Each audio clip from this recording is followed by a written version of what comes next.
This week's Swarf and Chips. First, they've let me out. Second, it's a Colin Swarf and Chips. I know you do all love that. I am in Billingshurst. Now, where on earth is that? You can Google it. We are at a company that in a short space of time has gone from basic technology to high-end technology, and I'm going to learn some stuff as well. Can you believe it? This week's Swarf and Chips. Let's find out more.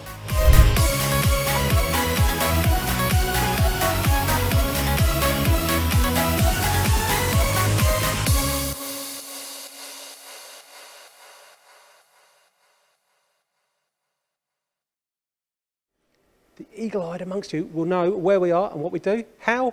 That's how. So incremental engineering, industrial 3D printing. Yes, we can all read. They can design, prototype, production. Production on a 3D printer? Yes, indeed they can. But what do they actually do? First of all, they're a bureau. Yes, send in your design, they'll print it. Now come with me, we'll go through the whole process. But the guys here have got the skills, experience, knowledge, not just to take that design, print it for you, yeah, if that's what you want. They can get that design, add value and say, well, actually can't print it like that, or that design won't work. They'll add value. Or those crazy people out there, can I call them crazy? That's right, might have an idea, say, I want to print this, I want to make this. They'll get on the phone, speak to Jerry, and he'll go, leave it with me, we'll get it sorted. He'll design it, some great software, come up with a concept, print it, try it, and then re-manufacture it if you want to. So 3 different routes there for him. How does it actually work though? Well, first and foremost, as I'm being told to get back here by our cameraman Ian, PA12, there you go, HP 3D material. It is as simple as that. Comes in powder form, so come on in, get your camera in here. That's no good there.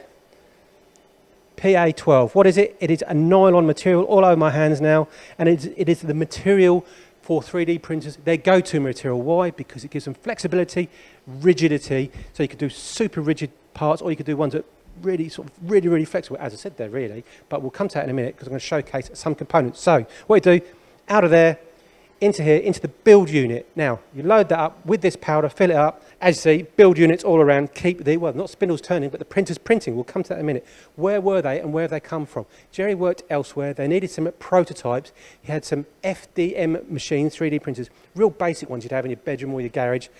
You can Google it, we might get some cutaways from YouTube to showcase what they are. Now they have 3 state-of-the-art HP printers from Matsuura. I'm going to point cameraman over there, so that's one of the only ones in the UK that does 3D colour printing.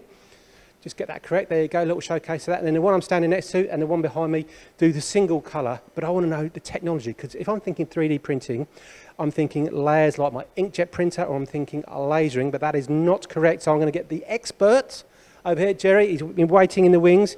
Give me a very quick lesson and talk and point at the technology that's going on in here, please. Nice and simple. Right, build units here, which is now full of nylon powder underneath. PA12. PA12. Gets pushed in, all the way to the back there. Printer's closed, we start the build. The build starts with these heating lamps in the top here, which raise the whole system up to just underneath melting point for the nylon. Then we layer in nylon at 80 micron thick layers. I'm going to ask you a quick question. What sort of temperature? The nylon's preheated to 168 degrees, or thereabouts. Maybe 167, maybe 169, but it's pretty accurately controlled by this thermal camera in the middle, and it's kept absolutely just below melting point. Then underneath this part here, we've got 3 print heads, which HP very cleverly have leveraged from their 2D print business, which they've been long famous for, and they are super reliable. And we've got 2 fusing lamps. So for each slice of the part that we're making, or the group of parts that we're making, you'll have an outline of the part which is solid. The ink comes over, the carriage comes over, and the inkjet will print a black part. It will then print some retardant around the edge known as detailing agent. That way, when these 2 lamps here add that tiny bit more energy, and the blackness then will absorb a little bit more heat, that will melt and it becomes part of the part. The detailing agent around the edge acts as a retardant, so we don't get this over melt and spread of the melt pool into anywhere else. And that's it. You let it cool and get it out. There you go, nice and simple. Jerry, your job is done. You may now go and back and do some work. I've learnt loads today. So not 3D printing like an inkjet, not like a laser. Great technology from HP. No over melt, brilliant. So you're getting flexibility, rigidity, quality. Now, you've got your parts. Another build unit here. As Jerry said, around 168, 169 degrees. It is hot, it needs to cool. It's going to print for 8 to 10 to 12 hours, depending application specific. it needs to cool. That could take 2 days. That's why they've got so many different build units here. You then pop it in here once it's cooled down, and something I've never really come across, a hoover. You've seen my place, well, some of you might not have seen my place. I'm of course joking. What they do, they hoover all this powder out, and you get your components here. Now this is a great showcase of what these printers can do, because if we can just come around here to the screen, you can see the actual working envelope. All right, much bigger, but here's a working envelope. It's an absolute jumble. But if we zoom in, I'm not going to zoom in because I don't want to touch this and I don't want to break it, but there are, as I understand, 200 components here, and some of them are laid out here as they've been printed. Now they've been taken out of there. There are 10 different components here, so no sort of limit to your imagination in terms of what you want to print, how you want to print it. All right, there's a limit in terms of the envelope. You could do one big part. Their record is 5,000 parts in one of these envelopes. So you hoover it out. Now the powder, it must come to that as well, because we're all environmentally friendly these days. Some need to be more than others. At my age, not really that bothered, obviously joking, but they want to recycle this because it isn't cheap technology. So what happens is they take all this powder back into your PA12 box here, recycle about 80% of it, 20% new material, so they're recycling all the time. In fact, a great showcase of how much they recycle. They've got about 10 barrels of waste scrap since they started in 2018, and we can see that in the distance over there. We'll get a cutaway of that just to showcase that. So you've got your parts, they're all covered in the material, they need cleaning. So what do? We go to the DyeMansion PowerShot C, and what does the C stand for? Yeah, you've guessed it, cleaning. So essentially, it's a big washing machine. All right, a little bit more technical than that. You pop your parts in there, get it tumbling, we'll get some cutaways of that, and then once it's finished, there you go, a nice finished part. Now, you might want it like that in terms of your surface finish, although you then go the next step, so that's your PowerShot C, cleaning, and PowerShot S, surface. So a slightly different medium. I didn't showcase the medium in there, but if we can see that over here, slightly different medium for blasting the actual component, you then get a different surface finish. So I think what we need to do is go and look at some of the components they make, because really there is no limit to your imagination. Now, I won't do that in one walk, because those of you who don't know, our cameraman Ian, he's like the bionic man. He's waiting for 2 new knees. I wouldn't put him through that hell. So let's go and cut away to where the components are.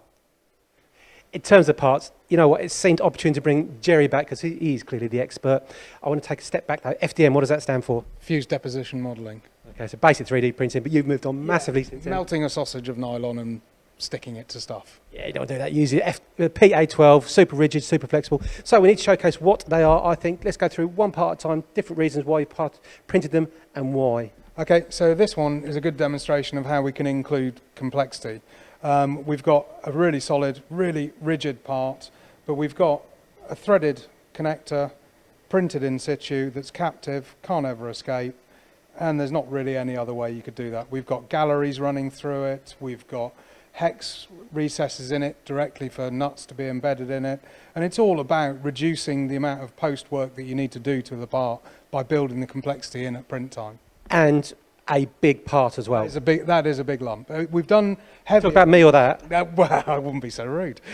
So this is probably one of the biggest in terms of size. In terms of weight, I think the heaviest part we've printed is about 7.5, 8 kilos in one lump, in one build on its own. It was a monster. A big part, but also going back, you've done 5,000 parts in one hit as well. That's our record, yeah. So 5,000 smaller parts, obviously. But yeah, we've been up to about 5,000. The average is somewhere between 200 and 300 or 400, somewhere around that is more normal for us. Okay, so it's not just prototypes and one-offs and two-offs, it's a lot of parts if required. No, we work for production. That's generally where we are. So we will cut in before it's worth tooling up with a really expensive mould for a part. So the mould for that, you're looking at tens, if not more, thousands of pounds. Whereas we can print 1, we can print 10, we can print 20. By the time you get to 200, you're probably thinking maybe we should do the mould.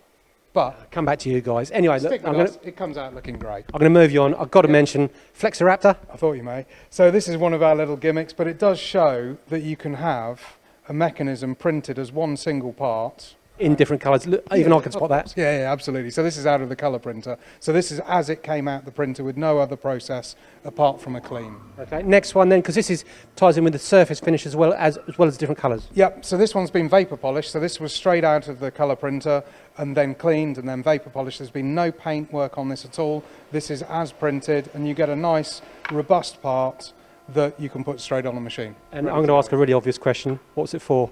It holds a keypad onto a materials testing. It's supposed to say emergency stop. It does also hold the emergency stop button, funnily enough. Yeah, there's a hint there somewhere, I reckon. That's why I get paid the big bucks. Now, this is a great example of... This is lightweighting. So you can take a part and you can add a lattice to it and then print it, and therefore you use less material.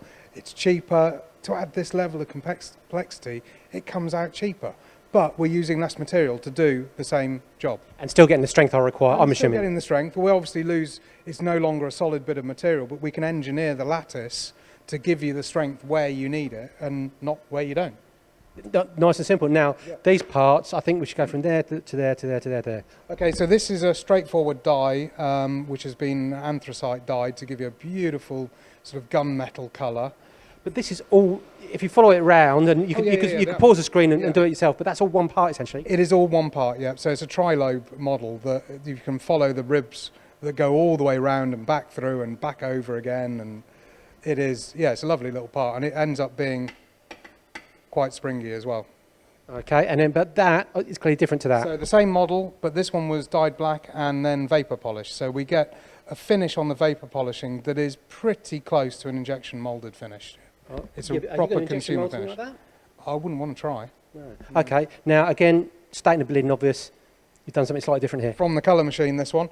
So we've got a photo of a mosaic that we overlaid, and then obviously our logo, over the top of it, which we've wrapped around the whole part and all the way through the part. So I don't know if you can see inside, but the mosaic is repeating down the inside of each of the arms as well.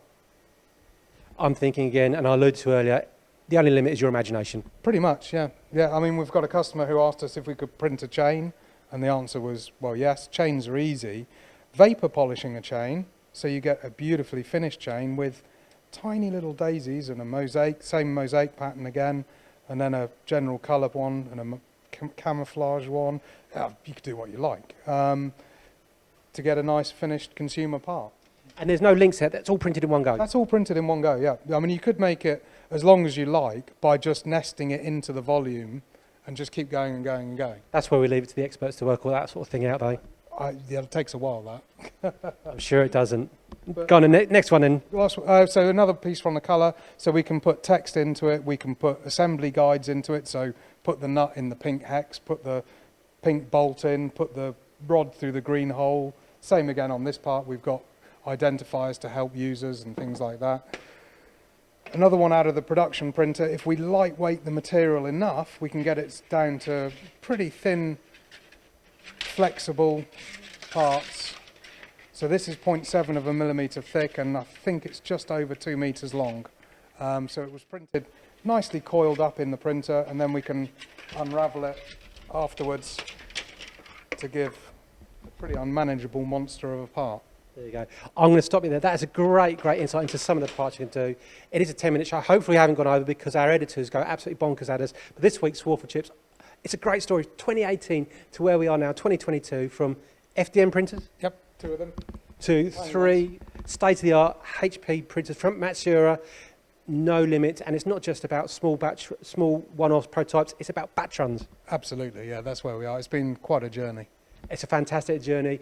There you go. A little bit about 3D printing technology. This week's Swarf and Chips.